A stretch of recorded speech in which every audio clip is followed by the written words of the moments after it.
Liberalism had been the final flowering of the Enlightenment belief in human reason. But to at least one group of authors writing at the end of the 18th century, reason was an incomplete guide to the question of how men and women ought to live. It was cold and unfeeling. Remember your Smith and your Malthus and your Ricardo. It ignored a whole dimension of human experience. Liberalism was inadequate to solve the problems created by the Industrial Revolution. It missed the most important human consequences of industrialization. It moved too slowly. And the dramatic events of the French Revolution seem to be far more promising as a means and a model for social change.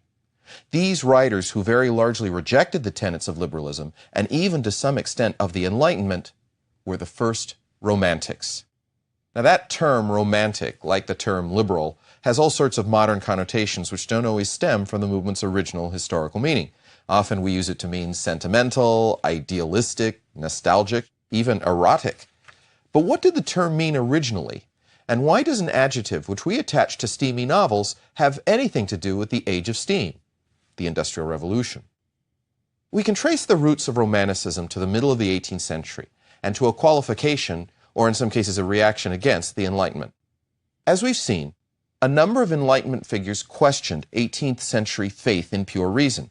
David Hume argued that reason was limited as a guide to causation, cause and effect. Immanuel Kant argued for the importance of intuition. Edmund Burke, writing about the excesses of the French Revolution, challenged the idea that human reason always led to human progress. He argued against the liberals, claiming that institutions and traditions which had grown up over time did so because they probably worked, and that the inheritance of the past was valuable and should never be repudiated lightly. In an early work, The Philosophical Inquiry into Our Ideas of the Sublime and the Beautiful, written in 1756, he contrasted the beautiful, the delicate, the proportional, and the rational, for example, a piece of porcelain or a formal garden, with the sublime, the mysterious, the exotic, the capable of inspiring terror, like a great mountain or a cavern. And that idea of the sublime became intimately bound up with romantic feeling. Most famously and influentially, Jean-Jacques Rousseau emphasized in all his work the importance of human reason, human feeling, the lessons of the heart. He wrote, "I felt before I thought." As these writers, especially Rousseau, grew popular, there arose in the 18th century a popular movement, especially popular among the aristocracy, to revive feelings, to glorify sentiment. And this, of course, is a reaction against the idea that aristocrats had to keep their feelings hidden and appear to be above the fray. Sentimental novels grew popular all across Western Europe.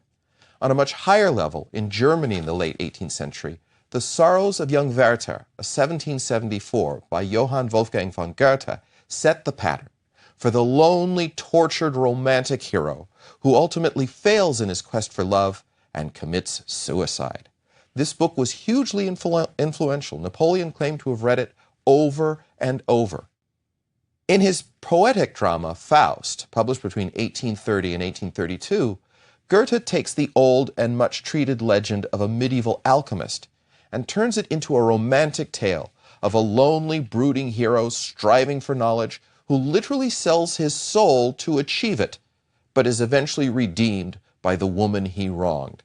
Now, if that isn't romantic, I don't know what is. By the way, that one might fit Napoleon better than Werther, actually.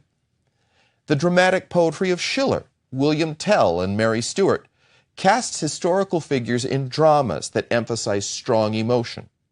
The poetry of Johann Gottfried Herder celebrates German folk culture. Even in 18th century classical music, which we tend to think of as being very formal, rococo precision, mathematical grace, we begin to see an emphasis on messy emotion in the operas of Mozart, The Marriage of Figaro, Don Giovanni, and The Magic Flute. It could be argued that there was something political about this. After all, who was primarily devouring all that Enlightenment and liberal writing emphasizing reason and reform? The middle class. Against it, writers like Burke emphasized feelings and emotional ties, loyalties to persons and kings and landlords, rather than ideas. Note this famous passage from the Reflections on the Revolution in France, in which Burke complains of the rough treatment of Marie Antoinette by the Parisian mob. But the age of chivalry is gone. That of sophisters, economists, and calculators has succeeded, and the glory of Europe is extinguished forever.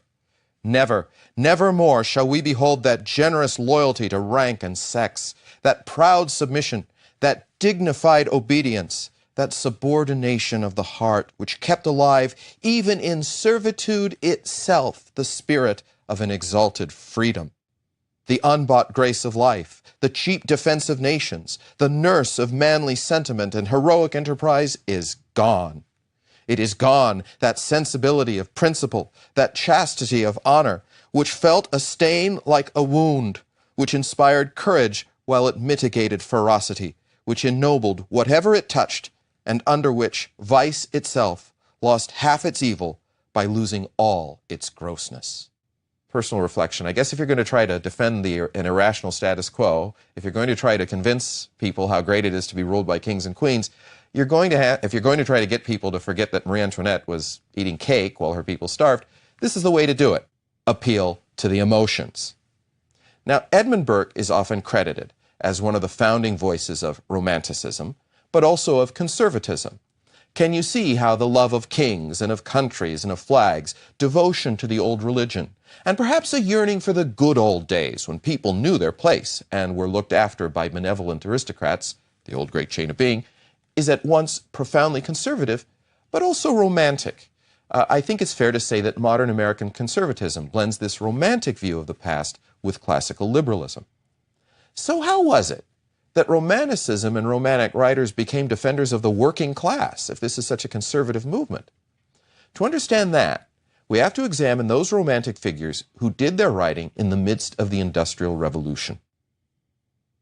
In 1798, three young poets, William Wordsworth and Samuel Taylor Coleridge, produced a collaborative volume entitled The Lyrical Ballads.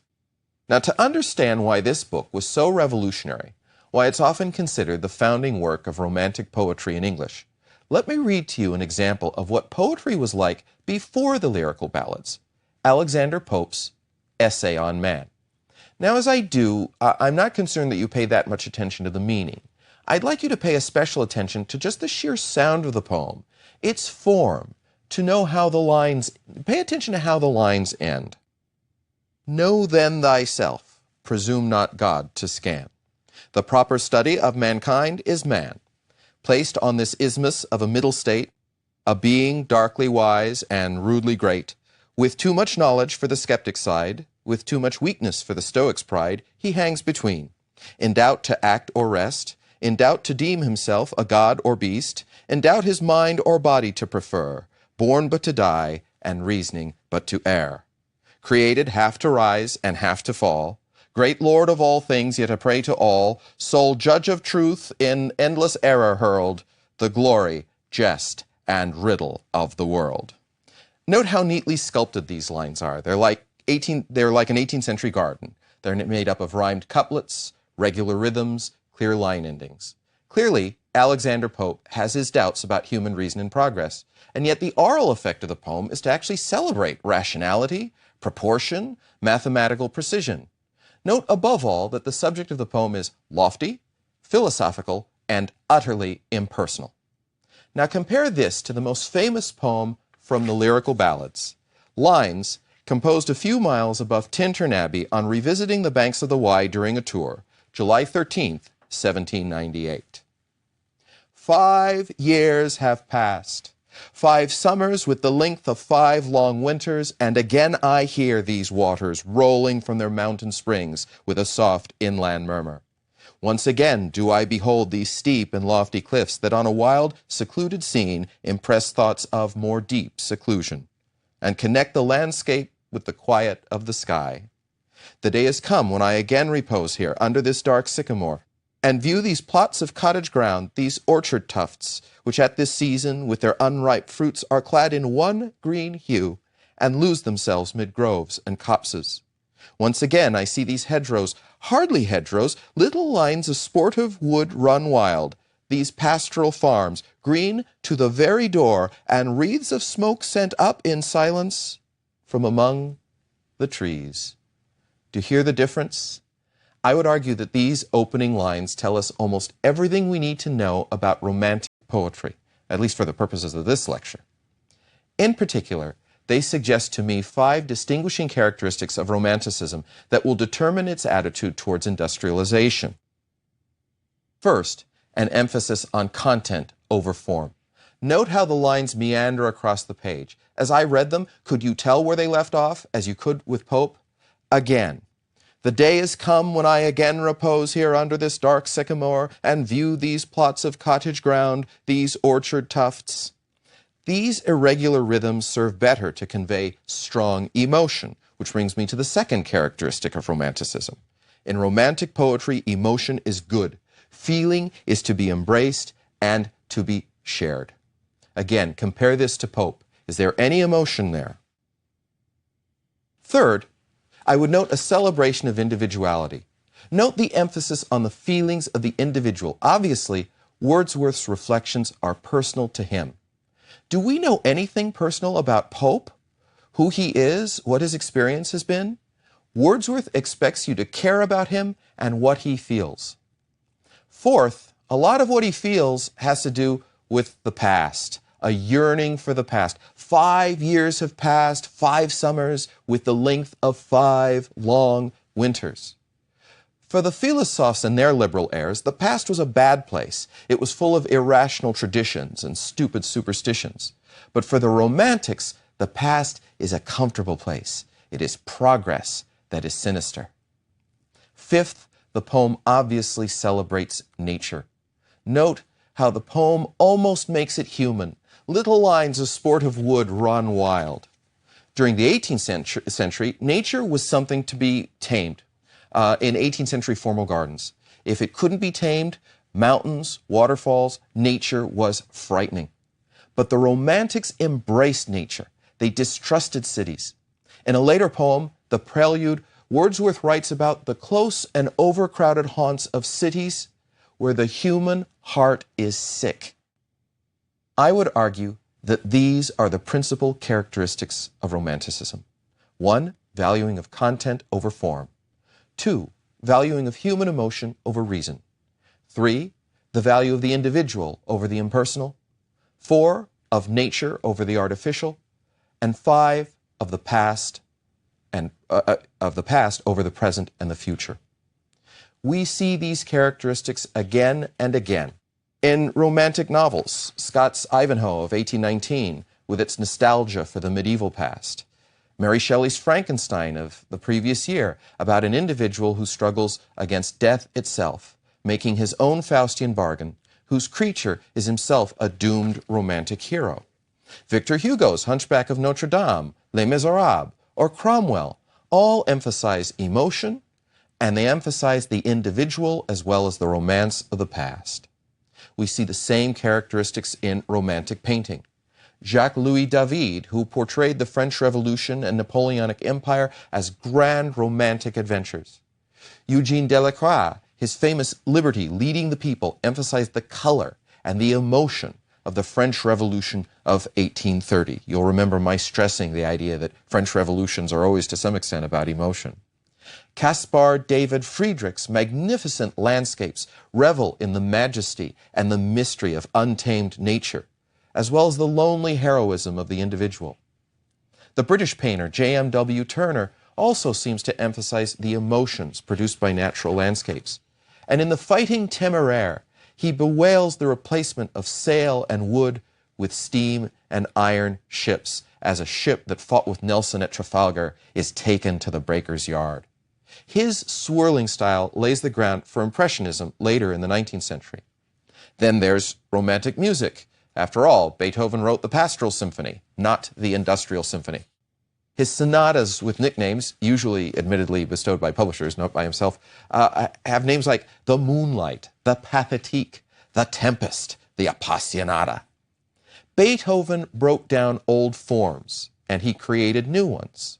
Following the trail he blazed, Schumann wrote the Spring and Rhenish symphonies.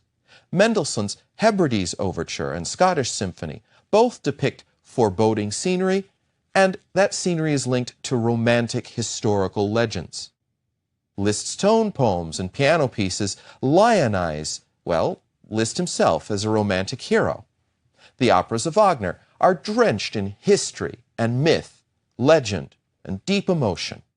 All dwell on the mythological or historical past, the role of the individual, and nature. All of these works of art dwell on these characteristics. They also seek to evoke strong emotion, and every one of them created new forms which allowed for freer expression of that emotion. So fine, but what does any of this have to do with the Industrial Revolution? The answer to that question should be obvious. How would a movement that valued content over form, emotion over reason, the individual, nature, and the past view the new factory economy and the cities that it spawned? How would it view Manchester? Once again, let's turn to the poetry. William Blake was active at exactly the time of the Industrial Revolution. In perhaps his most famous poem, Jerusalem, he played off of an ancient English tradition that Jesus had visited Britain before his crucifixion. He imagined what Christ would think of Britain in 1800. And did those feet in ancient time walk upon England's mountains green? And was the holy Lamb of God on England's pleasant pastures seen? And did the countenance divine shine forth upon our clouded hills? And was Jerusalem builded here amongst these dark, satanic mills? Bring me my bow of burning gold. Bring me my arrows of desire. Bring me my spear, O clouds, unfold. Bring me my chariot of fire. I will not cease from mental fight, nor shall my sword sleep in my hand, till we have built Jerusalem in England's green and pleasant land. This poem, set to music by Sir Hubert Parry, has become a sort of second British national anthem, along with Arne's Rule Britannia and Elgar's Land of Hope and Glory, etc. But one which calls Britons to build a better world, Jerusalem, than the one in which they live. Now, obviously, Blake was something of a mystic, and he was pretty naive about politics. I mean, bring me my bow of burning gold. What's that going to do? How's that going to change life? Percy Bysshe Shelley was both more ambitious and more cynical. He argued in the Defense of Poetry of 1820 that poets are the unacknowledged legislators of the world, and he sought to use that power, the emotional power of poetry, to urge his fellow Britons towards reform and revolution. A famous example is his poem, England, in 1819. Now, you should remember from the last lecture what England was like in 1819. The doddering King George III was in his last year. Britain had just defeated Napoleon and the French Revolution only 4 years before. The country was in the grip of economic depression. Luddite machine breaking was recent and widespread. The middle class and workers wanted reform. The government's response was the Peterloo Massacre, in which innocent women and children, as well as male protesters, workers, members of the middle class, had been slaughtered by regular British troops. And the Six Acts, which restricted personal liberties. Here's what Shelley had to say. An old, mad, blind, despised, and dying king. The princes, the dregs of their dull race, who flow through public scorn, mud from a muddy spring. The royal family of England at the time had its share of scandals. Rulers who neither see nor feel, nor know, but leech-like to their fainting country cling, till they drop, blind in blood, without a blow. A people, starved and stabbed in the untilled field, Peterloo, an army which liberticide and prey makes as a two-edged sword to all who wield, golden and sanguine laws which tempt and slay. This refers to the fact that you could be hanged for stealing a bolt of cloth or a piece of bread in England at this time. Religion, Christless, godless, a book sealed. A senate, time's worst statute, unrepealed. Our graves, from which a glorious phantom may burst to illumine our tempestuous day. Fine, Percy, but tell us what you really think. More to the point, exactly what do you have in mind? He tells us a little more in Song to the Men of England, which is sort of Shelley's diagnosis of what's wrong with the state of the English economy as well as politics. Men of England, wherefore plough for the lords who lay ye low? Wherefore weave with toil and care the rich robes your tyrants wear? Wherefore feed and clothe and save, from the cradle to the grave, those ungrateful drones who would drain your sweat, nay, drink your blood? Wherefore, bees of England, forge many a weapon, chain, and scourge, that these stingless drones may spoil the foresaid produce of your toil?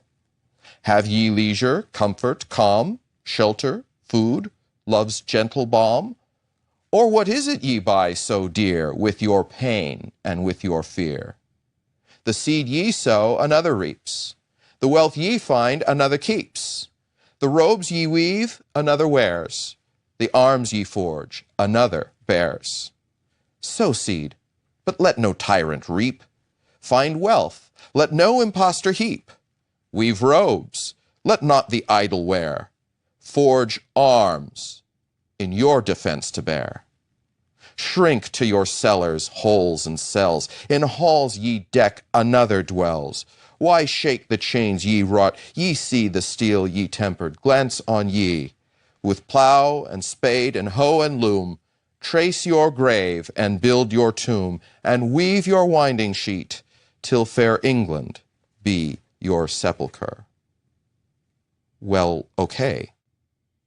The most romantic of romantics rejected society and its mores entirely.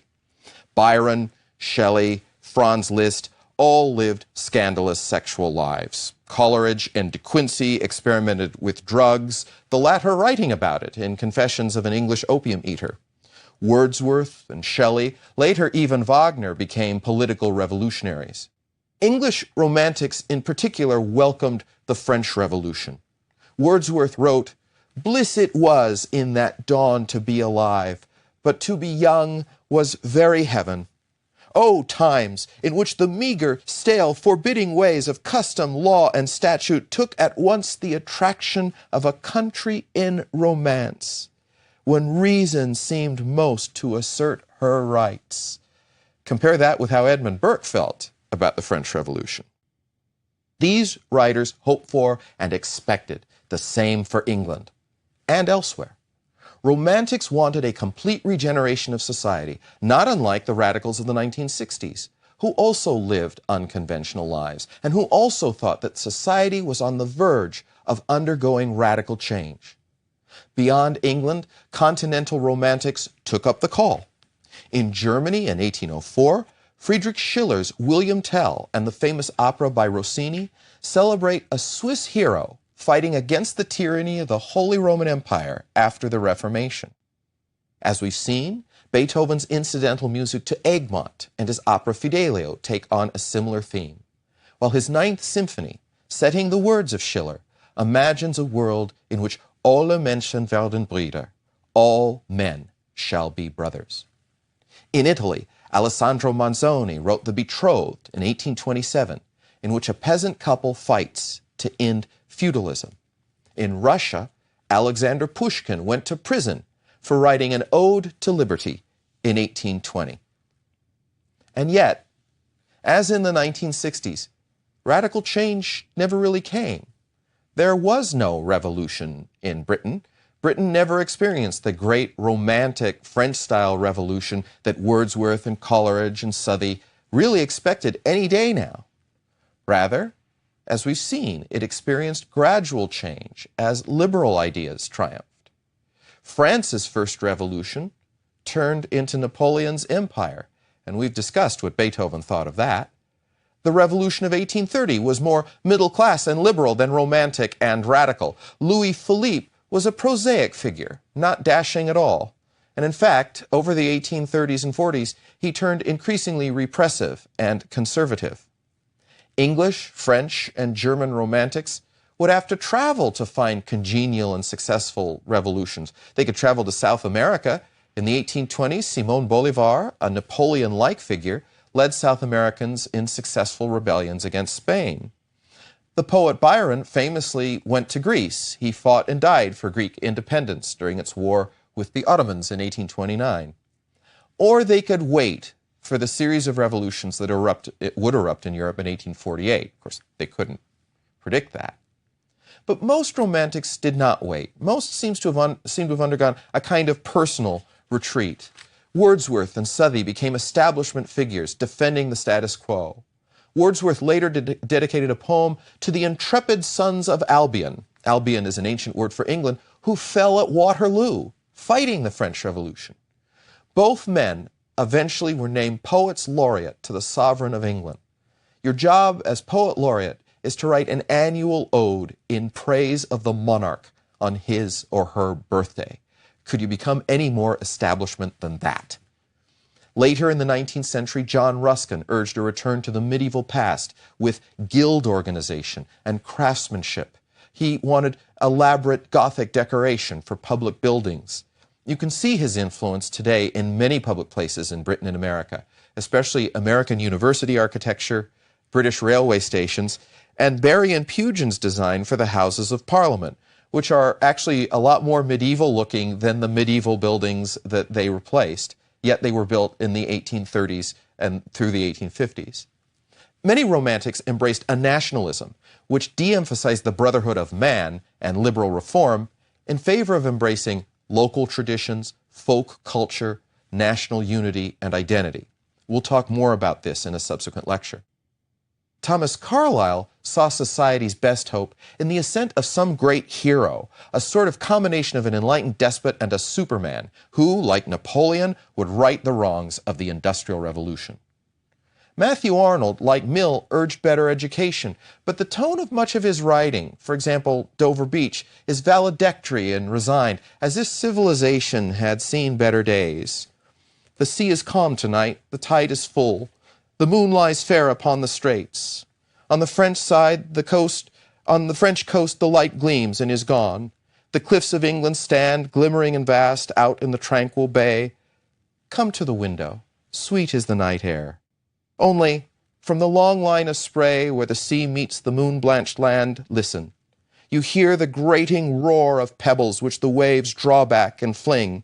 At their return, up the high strand, begin and cease, and then begin again, with tremulous cadence slow, and bring the eternal note of sadness in. Sophocles long ago heard it on the Aegean, and it brought into his mind the turbid ebb and flow of human misery. We find also in the sound a thought, hearing it by this distant northern sea. The sea of faith was once, too, at the full, and round earth's shore lay like the folds of a bright girdle furled. But now I only hear its melancholy, long withdrawing roar, retreating to the breath of the night wind down the vast edges drear and naked shingles of the world. Ah, love, let us be true to one another, for the world which seems to lie before us like a land of dreams, so various, so beautiful, so new, hath really neither joy, nor love, nor light, nor certitude, nor peace, nor help for pain, and we are here as on a darkling plain, swept with confused alarms of struggle and flight, where ignorant armies clash by night. Compare that with Wordsworth's joy at being alive during the French Revolution. What happened? Well, nothing. I think the problem was that the Romantics had plenty of passion, but they didn't have any clear plan for how to bring down existing society and erect a new one.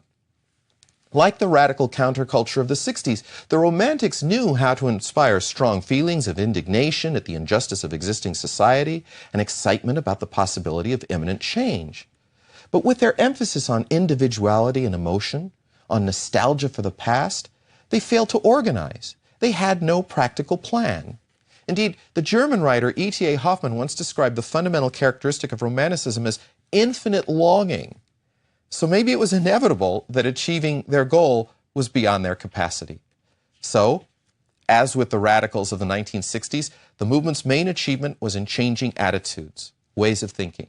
In this sense, the Romantics were a great success. It could be argued that they dominated the worlds of literature and painting in the 1880s, the world of serious into the 1880s, the world of serious music into the 1910s. Many, like Charles Dickens, continued to fight the good fight to right individual wrongs. In terms of popular culture, we're still romantics. Look at our popular music and our movies and our television. In some ways, the next group that reacted to the Industrial Revolution started out as the mirror image of the Romantics. At first, socialists had a rational plan for changing society, but they inspired no passion. But their most famous adherents would combine and inspire both. In the next lecture, the revolutionary philosophy of two men who are at once socialist and romantic, rational and passionate, Karl Marx and Friedrich Engels.